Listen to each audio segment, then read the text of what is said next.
Definisi mengganggu tetangga itu bagaimana Pak Ustadz? Apalagi kita di komplek perumahan. Saya terganggu tuh dengan tetangga saya ini Pak Ustadz. Kenapa kau terganggu? Bininya cantik kali.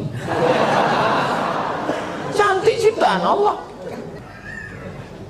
Kalau bini itu cuma ditengok aja bisa dihamil. Jelas? Tak jelas juga payah lah aku menjelaskan. Anak saya itu amal saya. Jadi yang tak punya anak atau meninggal jomblo, tak usah takut, kami mendoakan. Ini ustadznya emosi, tidak emosi. Memang begitu dia kalau menjelang sarapan itu memang begitu.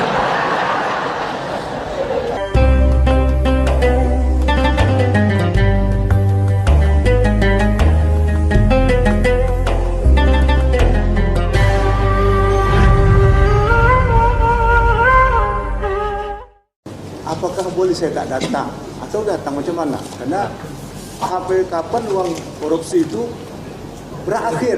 Karena kekayaan dia bangun rumah peta itu uang korupsi. Nah, saya tahu dalam agama sedikit belajar dari Ustaz juga dalam kaset-kaset uang korupsi itu kapan habisnya? Jadi kalau saya tak datang bagaimana hukum saya? Anak saya kontak. Assalamualaikum warahmatullahi wabarakatuh. Waalaikumsalam warahmatullahi wabarakatuh. Misalnya saya punya keponakan. Keponakan saya ini kerja PNS. Dan saya tahu dia membuat markup proyek korupsi. Tapi di balik korupsi itu dia punya gaji tetap sebagai ASN tiap bulan golongan 3B, gaji pokoknya 3 juta. Tak mungkin menurut hitungan duit dia punya rumah besar, punya mobil. Tapi 3 juta itu tetap halal. Maka macam mana solusinya? Idza jitama'al halal wal haram fahullibal haram. Kalau bercampur antara yang halal dengan yang haram, yang menang itu yang halal apa yang haram? Yang haram yang menang. Ini ada air 1 tong. Dijilat oleh anjing. Lidah anjing itu mungkin setetes. Air ini 1 tong. Dibuang ini semua 1 tong ini. Fa'ahriku kata Nabi, tumpahkan, dibasuh dengan 6 kali air suci biasa tambah 1 air tanah. Jadi kalau berjumpa yang halal dengan yang haram, yang menang bukan yang halal kecuali air yang lebih dari 2 kula. Tapi yang menang adalah yang haram. Nah, macam mana saya mau datang ke rumah dia, mau minum teh, makan lontong sayur, ketupek gulai paku? Maka karena keponakan ini udah macam anak, saya kasih tahu sama dia, kau jangan kau kerjakan yang haram ini, karena kau nanti masuk neraka jahanam. Hidup ini sementara, mati kau nanti tinggal rumah besar nih, tinggal semua. Tapi rupanya dia degil, dilawannya pula saya. Maka pas acara anaknya nikah, diundangnya saya.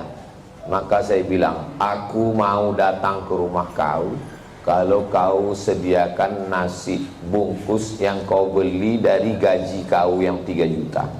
Kalau dari duit yang subhat yang haram itu kau sediakan, aku tak datang. Kalaupun aku datang tapi jangan kau tersinggung, aku tak makan nanti. Kata dia, datanglah Wak. Dia manggil saya Wak. Kalau Wak tak datang, bagus, tak berkurang nasi aku. Gitu. Menjaga diri dari makan yang haram hukumnya wajib. Atib mata'amak, jaga makananmu, takun mustajabat dakwah, doamu akan dikabulkan Allah. Kulu, makanlah min thayyibat, yang halal, yang baik. Jangan makan dari yang haram. Kalau udah tahu orang riba, rentenir, lintah darat, jangan bertamu lagi ke rumahnya. Kalau diundangnya Pak Ustaz, datang, tapi jangan makan. Mana bisa? Bisa.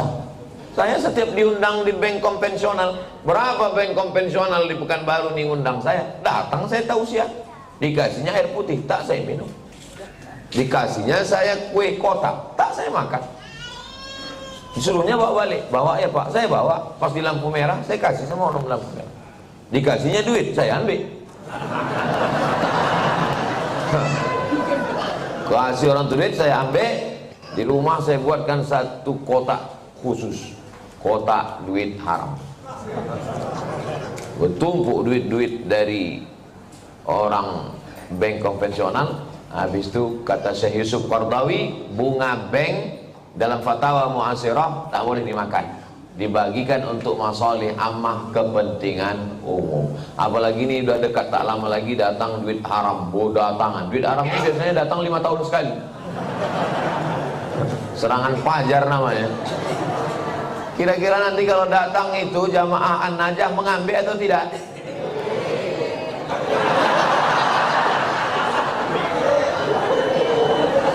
Nanti kita. Saya dah yakin 100% orang An-Najah ini kalau ada yang membagi-bagi duit 50.000 tak akan mereka ambil.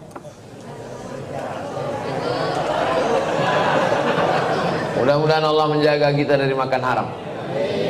Bedakan antara marah karena Allah atau marah karena ulah. Kalau marah karena Allah, apalagi saudara, anak kemanakan, tak akan sakit hati dia kalau kita bercakap nasihat. Aku tetap datang. Tapi jangan karena itu lalu putus silaturahim. Tetangga saya ini Pak Ustadz kerjanya riba, dikasihnya saya kue, ambil kuenya, jangan dimakan. Kemana saya serahkan? Terserah. Dibuang Pak Ustadz, jangan mubazir. Kasih ke fakir miskin, anak yatim. Tapi itu dimakannya juga. Itu namanya masalih ammah, kepentingan umum, bukan kepentingan pribadi. Jelas? Jelas. Patutlah Ustaz tak mau minum dari tadi. Tidak, nanti ini jamaah ini mudah ada yang ambil kesimpulan. Cuma saya Bismillah.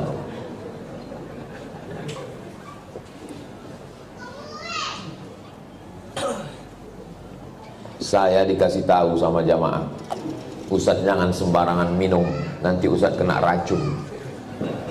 Tapi saya yakin di Masjid An-Najah ini tak ada yang meracun saya. Orang ini baik-baik. Awas kalau mati saya pulang dari sini. Ada ibu-ibu, nenek membawa cucu ke masjid, sedangkan cucunya itu meribut, dibiarkannya lari-lari, mengganggu konsentrasi kita sholat atau dengar ceramah. Saya balik ke Pekanbaru ini 2008, sekarang sudah 2025, belum pernah sekalipun marah karena anak menjerit lari-lari, belum pernah sekali. Kenapa Ustaz tak pernah marah? Karena budak itulah nanti yang akan meramaikan masjid. Kalau kita marah ke budak-budak kecil, siapa yang akan sembahyang ke An-Najah ini nanti? Ada masjid itu kadang tak ada suara anak-anak, sepi, atuk-atuk semua. Patutlah tak ada ribut, batuk aja isinya. Cuman kadang kan tak semua emosinya bisa stabil macam Ustaz Somad. Makanya win-win solution, jalan tengah, macam yang dibuat di Masjid Agung An-Nur. Dulu Masjid Agung namanya, sekarang berubah Masjid Raya. Yang level provinsi Masjid Raya, yang level kabupaten kota Masjid Agung. Dulu Masjid Agung An-Nur itu, saya kan rutin jadwal di situ. Waktu tarawih, pulang saya tarawih, anak-anak saya tengok dibuat satu sop khusus di belakang. Heran saya, kenapa anak-anak ini tak meribut? Rupanya ada satu petugas pakai baju hijau, membawa rotan sebesar ini. Dia tak sholat, dia khusus mengawas. Pas saya jumpa, pas saya tengok gini, senyum dia. Ustaz, saya bilang, mau kau bantai anak-anak? Enggak Pak Ustaz, kalau saya pukul marahlah ayahnya. Jadi untuk nakut-nakuti aja. Bagus. Jadi nanti diangkat ada satu security khusus untuk anak-anak. Jangan anak diletakkan di celah. Letakkan celah. Pertama, anak ini memutus sop, kecuali anak saya. Anak saya tak memutus sop. Kenapa? Karena ujung senapan angin sudah dipotong. Karena di dalam itu ada najis. Yang kedua, kenapa anak ini diletak di samping? Anak ini belum mumayyiz. Macam mana cara membedakan udah mumayyiz sama belum? Kalau dia meribut, kita gini kan, itu udah mumayyiz. Tapi kalau dia meribut, kita gini kan, dibalasnya balik, kawa. Nah, tuh, jangan dibawa. 4 tahun ke bawah tak bisa. Dibawalah budak umur 3 tahun, diletakkan di celah samping kita. Begitu kita takbiratul ihram, Allahu Akbar, dia pun berjalan, berlari. Di samping ini ada atu-atu yang kacamatanya di bawah. Asal budak ni lalu, atu ni takut. Kata dia. Itu waktu salam tuh cuman sekali aja salam. Salam tuh ke kanan cuman. Assalamualaikum warahmatullah. Apa? Berkelayok di masjid. Kalau ada di perumahan ini 100 orang, yang ke masjid itu 50, sudah banyak kali itu. Yang 50 ini pun berkelahi pula lagi di masjid. Bertinju di masjid gara-gara budak berkelahi. Apa kata orang yang tak sembahyang? Untung kita tak ke masjid. Tolonglah kita jaga persatuan ini. Bisa dipahami? Jelas. Insya Allah kalau saya ceramah jelas. Kalau ada orang bilang Ustaz Somad itu tak jelas, telinga kau pokak.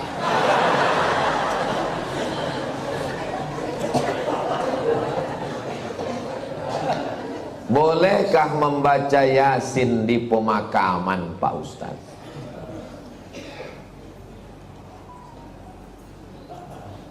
Kata Imam Nawawi, meninggal tahun 676. Nama kitabnya Riyadhus Shalihin min kalami Sayyidil Mursalin. Dia mengutip pendapat Imam Syafi'i. Wa qala Syafi'i, Imam Syafi'i berkata, wa in khatimul Qur'ana kullahu kana hasanan. Seelok-eloknya, sarancak-rancaknya dikhatamkan sakhatam Quran, bukan surat ya, sakhatam Quran. Saya tak bisa membacakan sakhatam Quran di makam emak saya karena makamnya di Sumatera Utara. Saya mau pergi, saya membaca di rumah. Di makam saya minta ada orang membacakan sekhatam di makam almarhumah emak saya, mengamalkan fatwa Imam Syafi'i. Yang seelok-eloknya dikhatamkan di kubur itu sekhatam. Kalau tak sanggup sekhatam, maka bacalah hatinya Al-Quran. 30 juz 114 surat tuh, mana hatinya? Wa qalbul Quran ya. Itulah mengapa kalau kita ziarah kubur membaca surat ya. Ada 3 hati. Yang pertama qalbul Quran, yang kedua qalbul lail, yang ketiga qalbud da'i. Qalbul Quran, hatinya Quran, Yasin. Qalbul lail, hatinya malam, sepertiga malam, jam 2. Qalbud da'i, hati orang yang berdoa ketika tahajud. Berjumpa 3 hati. Hati Quran, hati malam, hati manusia. Maka kata Imam Az-Zabidi dalam kitab Syarah Ihya Ulumuddin, mungkin terkabul doa kalau ketemu 3 hati. Maka bacalah surat Yasin pada saat tahajud malam. Habis itu berdoa kepada Allah. Apa kata Imam Ibnu Katsir tentang surat Yasin? Ma quri'a fi amrin asirin illa yassarahullah. Kalau dibacakan kepada perkara yang sulit, yang susah, dimudahkan Allah. Maka kalau saya ziarah kubur, saya baca Yasin, Al-Fatihah, Qul huwallahu 3 kali, Al-Falaq sekali, An-Nas sekali, pangkal Al-Baqarah sampai wa ulaika humul muflihun, ayat kursi, ujung Al-Baqarah lillahi mafis 3 ayat, habis itu tahlil afdalul dzikri fa'lam annahu la ilaha illallah. Habis itu hadiahkan pahalanya. Ya Allah, sampaikanlah pahala bacaan nangku baco iko kepada almarhumah amak, almarhum ayah, atuk nenek, muslimin muslimat yang ada di makam ini. Allah maghfir lahum warhamhum sampai habis. Itulah yang saya ajarkan ke anak saya, ke keponakan saya. Saya kalau balik ke kampung ziarah, saya bawa anak keponakan, saya baca, saya kasih tahu. Aku membawa kau ke omak ayahku. Nanti kalau aku mati, buat pula macam yang ku buat ini. Bawa anak bini kau ke kubur aku. Paham? Yo, katanya. Begitulah yang kita baca dalam ulama-ulama Imam Nawawi. Kalau ada orang di Pekanbaru ini yang tak percaya bahwa bacaan itu sampai pada orang mati, saya tak bisa membuktikan. Karena ini perkara ghaibiat. Saya hanya bisa menyampaikan dalil-dalilnya. Saya tak percaya, kata dia. Ya macam mana membuktikannya? Maka kalau ada orang yang menantang saya, belum ada lagi. Saya tak percaya. Tolong nama kau lengkap sama nama ayah kau. Nanti kalau kau mati, ku kirim. Kalau tak sampai, cepat kasih kabar. Ini kan masalah gaib. Kalau masalah gaib ini yang ditengok adalah dalil. Ana Rizki, khirijin min Ma'had Nuril Hidayah Bengkalis. Sa'usallimukum ya Ustaz. Kaifa ra'yukum law nastamir ad-dirasah al-aliyah lakim lan najid ridha min walidina. Nama saya Rizki. Khirijin jamak, mufrad khirijun. Saya alumni dari Ma'had Nuril Hidayah Bengkalis. Sa'as'alukum, saya mau bertanya ke Ustaz. Kaifa ra'yukum law nastamir dirasah, nuwasil ad-dirasah. Laisa nastamir, nuwasil ad-dirasah. Bagaimana pendapat Ustaz kalau kita mau melanjutkan ke perguruan tinggi tapi orang tua tak setuju? Mau melanjutkan perguruan tinggi fil kharijid daulah, mau keluar negeri, tapi emak dia tak setuju. Saya ini adik-beradik dua. Saya anak pertama, adik saya berdua cuman. Laki-laki dua-duanya. Tak banyak anak emak saya.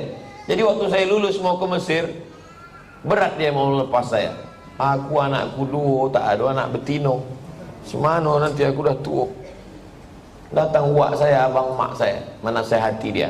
Harimau mati meninggalkan belang, gajah mati meninggalkan gading, manusia mati meninggalkan hutang.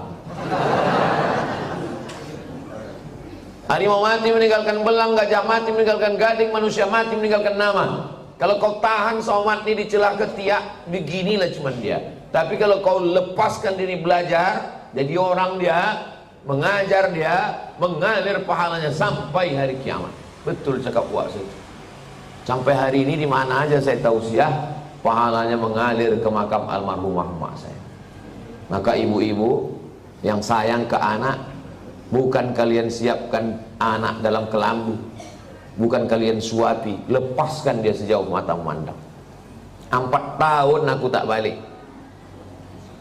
Kenapa tak balik? Ongkos mahal. Sampai terpikir juga di kepala, jangan-jangan aku anak angkat, anak adopsi, balik. Sampai akhirnya 2017 saya daftar S3 ke Sudan. Waktu itu umur mak saya sudah 70 tahun. Saya suruh Muhammadiyah. Saya bilang, "Mak, saya mau mencoba dia, kuat tak dia?" Mak sekarang udah 70, di rumah ini sendiri. Aku mau S3 ke Sudan. Nanti kalau S3 ini 2 tahun aku di Sudan tak balik-balik. Apa kata dia? Pergi kau ke Sudan sampai doktor baru kau balik. Kalau aku mati, matilah, yang penting mengalir pahalanya. 70 tahun umur mak saya. Sampaikan video ini ke mak kau.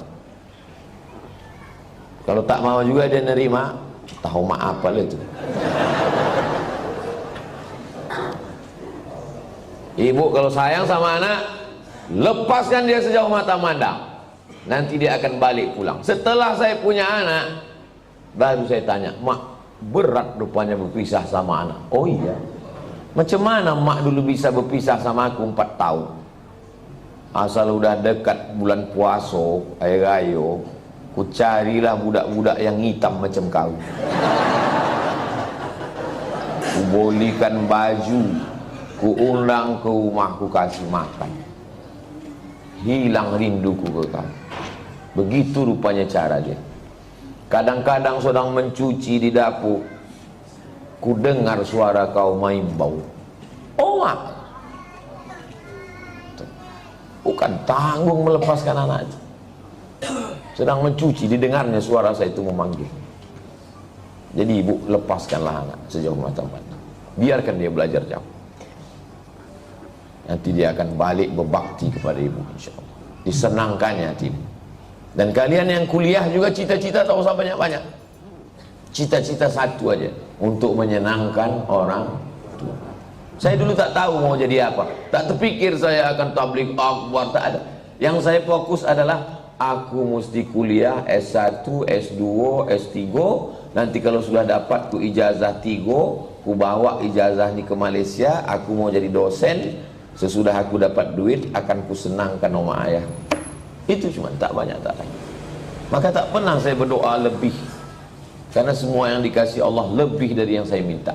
Saya minta cuma S1, S2, S3, dikasihnya saya profesor. Saya cuma mau minta jadi dosen di Malaysia, sekarang di mana aja saya bisa mengajar. Diminta di Universitas Sabah, diminta di Universitas Malaysia. Saya bilang, rektor, saya tak sanggup untuk mengajar per semester, saya mesti keliling. Saya datang 6 bulan sekali ya, 6 bulan sekali pun jadilah Pak Ustaz. Jadi setiap 6 bulan sekali saya datang kuliah. Bahagiakan orang tuamu, lepaskan anakmu wahai bapak ibu. Sejauh mata memandang di hari petang dia akan pulang, dia tahu di mana letak sarang. Mati kalian mengalir amal jariahnya insyaallah. Walaupun nampaknya jawaban ini untuk emak ayah dia, tapi video ini ditonton oleh ayah-ayah, emak-emak yang akan melepas anak. Karena pulang kami dari sini nanti, kami akan melepas 50 anak Riau yang akan berangkat ke Al-Azhar Kairo, Mesir. Seminggu yang lalu saya di Makassar melepas 50 anak Makassar yang akan berangkat ke Mesir. Orang tuanya saya nasihati, anak-anaknya juga saya nasihati, supaya orang tua melepas anak. Karena kalau kita tahan anak kita ini, siapa yang akan melanjutkan dakwah ini? Saya tak mau anak saya sekolah agama, nanti kurus macam Ustaz Somad. Saya ini kurus bukan tak makan. Kalau ada pejabat-pejabat itu dapat ikan yang paling mahal, namanya ikan Napoleon, 1 juta harga ikan. Ada bupati, ada kapolres, ada dandim, ada kepala dinas. Yang pertama kali menyuap ikan 1 juta itu siapa? Abdul Somad. Apa kata orang itu? Silakan Pak Ustaz. Dikasihlah ketam kepiting sebesar piring besar, disingkel. Bupati tak berani makan, tentara gagah dan dim tak berani makan ketam. Polisi berseragam berpistol tak berani makan ketam. Tak kalian makan Pak, kolesterol Pak Ustaz. Saya makan ketam tuh habis, hidup saya sampai sekarang. Berani Ustaz makan, baca doanya Pak. Apa doanya? Bismillahilladzi la yadurru ma'asmihi syai'un fil ardi wala fis sama. Ku sebut nama Allah, tak ada yang bisa memudaratkan baik di bumi maupun di langit. Nanti kalau saya sakit Pak Ustaz, aku tak tanggung jawab.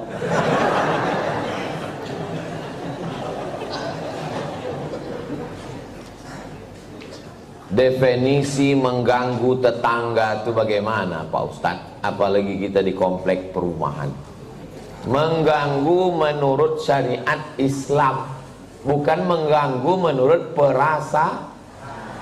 Kalau menurut perasaan, perasaan ini lain orang, lain kepala, lain orang, lain hatinya. Saya terganggu tuh dengan tetangga saya ini Pak Ustaz. Kenapa kau terganggu? Bininya cantik kali. Cantik ciptaan Allah. Jadi yang maksud mengganggu itu adalah kalau bertentangan dengan syariat Islam. Saya terganggu dengan tetangga saya ini Pak Ustaz. Kenapa? Melihara anjing dia Pak Ustaz. Oh, dalam Islam melihara anjing hanya boleh untuk menjaga kebun dari pencuri. Tempat kita aman, rumah rapat, maka tak ada alasan. Maka kita lapor ke RT RW, musyawarah, dudukkan bersama. Kadang jamaah ini mau mengambil hukuman segera, saya racun aja loh Pak Ustaz. Dipasang racun, rupanya anjing itu tak makan, ini makan kucing awak mati kucing. Dimusyawarahkan. Wa amruhum syura bainahum. Hari libur, hari Ahad, rumah dekat-dekatan, dipasanglah lagu bum bam bum bam bum bam. Belilah earphone. Berapalah harga earphone? Dengar sendiri. Bum bam. Jadi dipasang di komplek. Kan tak semua orang suka lagu itu. Apalagi di situ ada orang-orang tua yang jantungnya tak kuat. Mendengar itu, kata dia mati. Ini mengganggu. Menurut syariat pun tak betul. Nah, maka menurut syariat agama Islam, rumah berdekatan, sempadan cuma dinding, dinding pun tak penuh ke atas, ditanamlah pula pokok mangga pas. Buahnya apa tak asal menengok meniti air. Nah, ini mesti menjaga. Maka kata Nabi, idza tabakhta, kalau kau memasak, faaksir ma'aha, banyakkan kuahnya. Pesan Nabi ke tetangga, kalau kau masak, banyakkan kuahnya. Untuk apa? Berbagi ke tetangga, menyambung tali silaturahim. Kata almarhumah mak saya dulu, kalau tak menjulur labu, tak menjulur kundur. Ini pokok labu, ini pokok kundur, sama-sama ditanam. Menjulur itu maksudnya keluar pucuknya. Keluar pucuk labu, keluarlah pucuk kundur. Kalau tak keluar pucuk labu, tak keluar pucuk kundur. Apa maksudnya? Kalau tak kedatang makanan kita, tak datang pula makanan orang. Halus pepatah orang. Bagikan makan. Kata Nabi, kuah. Tapi yang pula gara-gara ceramah nih kuah aja. Dulu sebelum Ustaz datang berbagi ayam kami, sesudah Ustaz kuah aja lagi. Gara-gara Ustaz Somad. Nah, tahadu tahabu, saling berbagi hadiahlah kamu, maka kamu akan berkasih sayang. Malam Jumat jumpa wirid Yasin. Dulu begitu orang jumpa. Sekarang udah tak ada lagi jumpa. Jumpa pun di acara pesta nikah, walimah, udah tak bisa bertanya lagi. Dulu kau tanya, siapa menantu kau ni? Macam-macam mirip. Ini anak Pak Fulan. Oh, dah kek mana juga, mau balancik-lancian nih rumahnya jauh. Sekarang tak bisa lagi ngobrol. Pas ditanya, itu anak siapa? Apa? Anak siapa? Oh, suara musik. Bum bam, bum bam, bum bam. Tak ada lagi silaturahim. Pas ditanya, itu menantu kau? Apa? Tak ada lagi silaturahim. La salam wala kalam. Alhamdulillah, Masjid An-Najah ini tempat kita bersilaturahim. Datang ke masjid, buat wirid Yasin malam Jumat, baca Yasin habis maghrib, habis itu habis isya acara makan bersama. Tak ada duit, kumpul iuran. Di Malaysia itu setiap masjid itu ada dapurnya. Saya perhatikan, setiap masjid ada dapurnya, ada dandang besar dan bisa masak. Tidak usah masak yang repot-repot, masak nasi minyak, nasi mandi. Karena ayam nyembur satu situ kumpul makan bersama. Di Malaysia itu ceramahnya tak terlalu banyak. Ceramah sedikit aja, makan yang lama. Tempat kita ceramahnya panjang. Habis selesai keluar mie kecil-kecil. Di tempat lain. Kalau di An-Najah ini tak tahu kita. Kita tengoklah. Saya menikah dengan seorang duda. Sudah 10 tahun pernikahan ini saya belum punya anak. Saya mempunyai anak sambung, anak sambung. Saya menyayangi dan mencintai seperti anak kandung saya. Anak sambung saya selalu meminta doa dan ridho dari saya. Apakah doa saya akan diijabah? Karena saya bukan ibu kandungnya. Dan jika saya meninggal nanti, saya tak ditakdirkan untuk punya anak. Apakah doa anak sambung saya nanti sampai ke saya, Pak Ustaz? Yang pertama, ibu sama anak kandung tuh sama anak sambung ini sampai mati tak bisa menikah. Karena menjadi mahram mu'abbad namanya. Mahram mu'abbad menjadi mahram kekal selama-lamanya. Karena sudah menjadi menikah sama ayahnya. Itu yang pertama. Yang kedua, wudhu tak batal dalam mazhab Syafi'i. Yang ketiga, seandainya saya lewat di kuburan di depan Hotel Mutiara Merdeka dekat Leton, saya mau pergi nih, lewat kuburan itu saya baca doa, Assalamualaikum ya ala diyar minal mu'minin wa inna insyaallah bikum lahiqun yarhamullahu mustaqdimin wal mustakhirin nasallallahu wa lakumul afiyah Allahumma fir lahum warhamhum. Doa saya sampai apa tak sampai? Doa saya sampai apa tak sampai? Sampai. Padahal saya tak kenal sama orang itu. Sampai doa. Apalagi anak sambung. Kenapa ragu doa tak sampai? Oh, jadi doa sampai Pak Ustaz? Sampai. Lalu apa makna dalam hadis itu? Waladun salihun. Maksudnya amal saya kepada orang mati itu sampai. Bukan tak sampai. Amal kita ini semua kepada orang mati sampai. Kalau tak sampai amal kita kepada orang mati, tak ada sholat jenazah. Sholat jenazah itu amal orang hidup apa orang mati?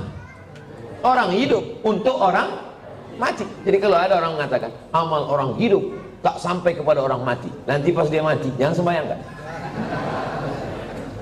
Bisik kan, kau dulu bilang tak sampai kan? Tak sampai kau. Amal orang hidup ini sampai ke orang mati. Terus Pak Ustadz itu katanya anak yang soleh. Masih fokus nih, masih fokus. Ini Abdul Somad. Abdul Somad ini kalau mati amalnya kan putus semua kan? Putus kan? Masih bisa dia ceramah? Putus. Masih bisa dia sholat sunat Isra? Tapi ada 3 amalnya yang dulu tak putus. Yang pertama, shadaqatun jariyah. Disumbangkannya 2 sak semen ke Masjid An-Najah. Putus atau tak putus? Tak putus. Karena setiap hari orang sholat mengalir ke dia. Itu kan amal dia dulu. Yang kedua, ilmun yuntafa'u bih. Ceramah dia di Masjid An-Najah. Ceramahnya itu dulu atau sekarang? Dulu. Habis mati tetap mengalir, diamalkan oleh jamaah. Yang ketiga, anaknya. Anaknya itu kan amal dia itu. Yang ketiga, inilah orang bingung. Anaknya kok amal dia, Pak Ustadz? Kalau bini itu cuma ditengok aja bisa dia hamil. Jelas? Tak jelas juga payah lah aku menjelaskan. Anak saya itu amal saya.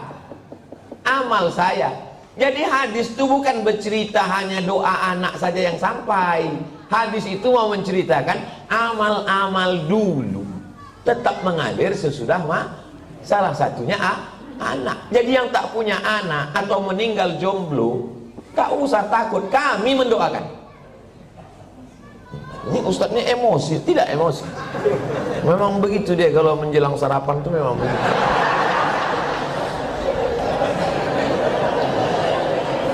Seumur-umur saya membaca pertanyaan, inilah tulisan yang paling cantik. Cantik kan? Cantik kan?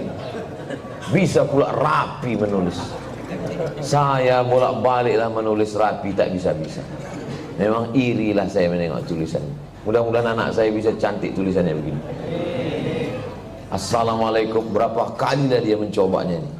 Assalamualaikum warahmatullahi wabarakatuh. Waalaikumsalam. Alhamdulillah wa syukurillah. Alhamdulillah wa syukru lillah. Saya kurang. Alhamdulillah wa syukru lillah. Alhamdulillah wa syukru lillah. Jadi jangan syukurilah. Bukan syukurilah. Syukurilah itu bahasa Indonesia, syukurilah ya. Kalau bahasa Arabnya alhamdulillah wa syukru lillah.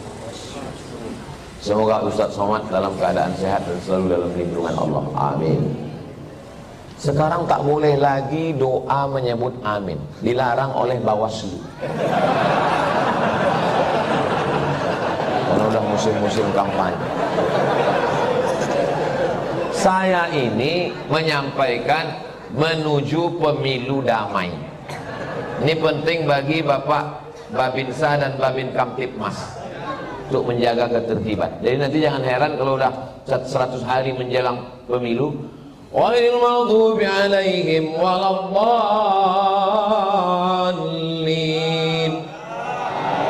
Tak boleh, itu keberpihakan. Sunyi nanti masjid diam.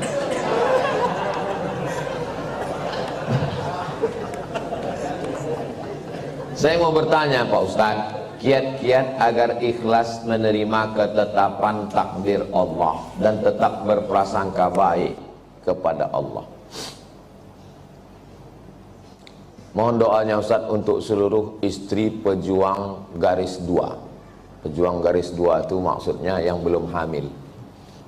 Kalau udah dipakainya tespek itu kan 2. Ini penjelasan bagi yang belum berbini. Yang udah berbini pun tak paham juga. Bagaimana cara kita biar supaya rela menerima takdir Allah? Saya kalau datang bertamu ke rumah jamaah, Assalamualaikum Pak. Waalaikumsalam. Ustadz Somad, tolong doakan mak saya Pak Ustadz. Maknya di mana Pak? Maknya di dapur. Duduklah mak itu di kursi. Berapa umur mak? 80. Belum bisa saya menerima. Karena mak saya meninggal umur 70. Dalam hati saya tetap, kok hidup mak dia, kok mati mak aku? Kok tak sempat makku ku bawa jalan-jalan ke Brunei, ke Malaysia? Kok tak sempat ku senangkan dia? Tak bisa hati saya menerima. Macam mana saya mau menceramahi jamaah? Marilah kita sabar menerima takdir Allah. Saya aja tak sabar. Tapi cara Allah menghibur saya. Habis saya tausiah, datang ibu-ibu. Ustadz, tolong doakan keponakan saya. Keponakan ibu ini kenapa? Ayahnya meninggal, emaknya meninggal, dia hidup sebatang kara. Anak SD kelas 2. Oh, aku sempat aku serumah 11 tahun sama emakku. Dari 2008 ke 2019. Ini budak nih kelas 2 SD sebatang kara. Ternyata yang membuat kita bisa sabar itu adalah ketika membandingkan dengan orang lain. Begitu cara Allah mengajar saya. Ayat tak mempan, hadis tak mempan. Kenapa tak? Saya yang berceramah, saya yang nyuruh orang sabar. Tak bisa saya terima. Tapi begitu dijumpakan Allah, oh rupanya. Maka diantaranya yang membuat kita kuat ini adalah dengan memperbanyak bercerita dengan orang. Kita ini kalau banyak bercerita, ngobrol dengan orang, itu menyadari betapa besarnya nikmat Allah kepada kita. Aku pula bisa begini-begini, kawan ini tak sempat berbakti, jumpa pun tak sempat. Yang kedua, bagaimana caranya? Caranya adalah menguatkan dalam hati bahwa Innallaha katabal maqadir, Allah sudah menuliskan takdir 50 alfasana, 50.000 tahun qabla an yakhluqas samawati wal ard. Sebelum Allah menciptakan langit dan bumi, Allah sudah menuliskan takdirku 50.000 tahun sebelum Allah menciptakan langit dan sengaja dihunjamkan terus ke kepala. Abdul Somad, Allah sudah menuliskan 50.000 tahun sebelum menciptakan langit dan bumi bahwa kau sama emak kau itu cuma sampai 2019. Lebih dari itu bukan kuasa kau. Asal terlintas itu terus. Otak itu dihunjamkan dengan hadis itu. Yang ketiga, membuat sesuatu yang terus mengalir. Sedekah untuk santri, untuk Palestina. Asal teringat, baca Al-Fatihah. Teringat macam-macam, baca Al-Fatihah. Malam Jumat, baca Al-Kahfi, baca Yasin. Hadiahkan pahalanya. Undang anak yatim, fakir, miskin. 3 itulah cara untuk mengurangi beban hati kita. Allah berjanji kalau kita beribadah, falyabudu rabb hadzal bait, banyak-banyak beribadah. Allah cuma minta kita satu ibadah. Balasannya Allah kasih 2. At'amahum min ju' wa amanahum min khauf. Kalau kau lapar, Allah kasih kau makan. Kalau kau risau, amanahum, Allah beri kau aman, tenang. Syaratnya banyak ibadah, perbanyak ibadah. Pagi sholat isyraq, sholat duha, malam bangun mandi, sholat sunat wudu, sholat sunat taubat, sholat sunat tahajud, sholat sunat hajat, zikir, banyak bertasbih. Zikir 3 pilihan, zikir banyak, zikir pilihan 3. Pertama istighfar, yang kedua sholawat, yang ketiga afdalul zikri fa'lam annahu la ilaha illallah. Astaghfirullahaladzim, astaghfirullahaladzim, astaghfirullahaladzim. Kalau tuan membeli peniti, jangan ditusukkan ke sayur kubis. Kalau mik sudah mati, tandanya waktu sudah habis.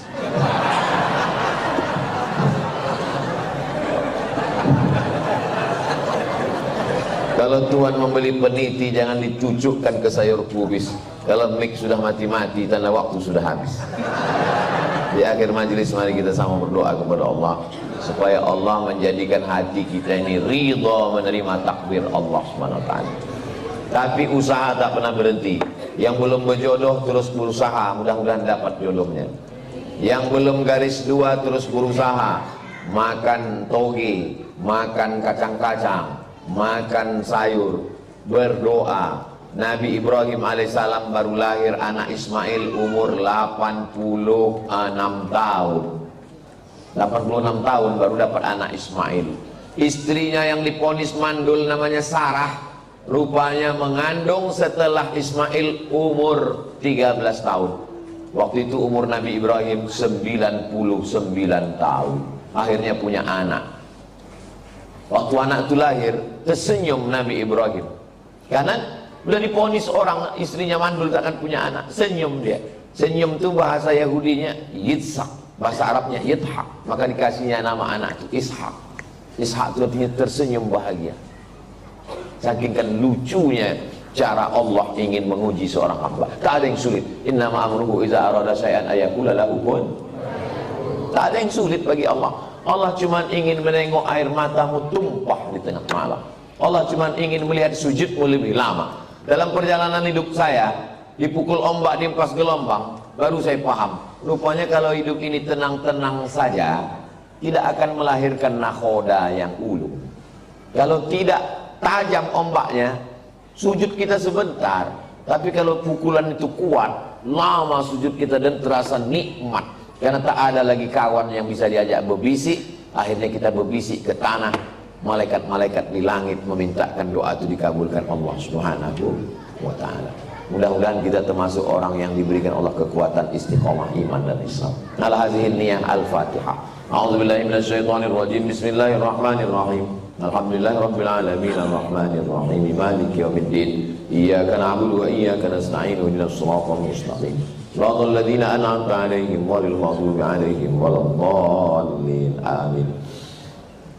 Rabbana fir lana dzunubana, ampunkan dosa kami ya Allah.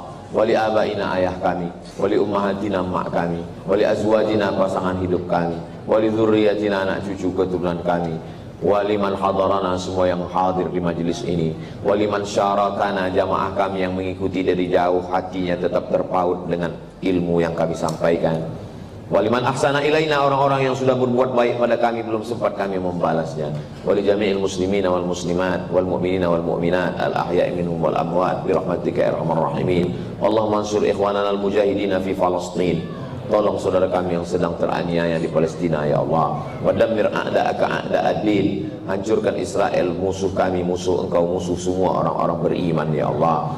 Allahumma ja'al hadzal balada baladan amina, jadikan bumi Lancang Kuning negeri yang aman dan damai, baldatun thayyibatun wa rabbun ghafur. Allahumma dafa'anna al-ghala' wal waba' wal fahsya' wal riba wal zina wal munkar, selamatkan kami, keluarga kami, masyarakat kami dari riba, dari zina, dari narkoba, dari LGBT, dari perbuatan keji dan munkar. Allahumma khtim lana bi husnil khatimah wa la takhtim alaina bi su'il khatimah.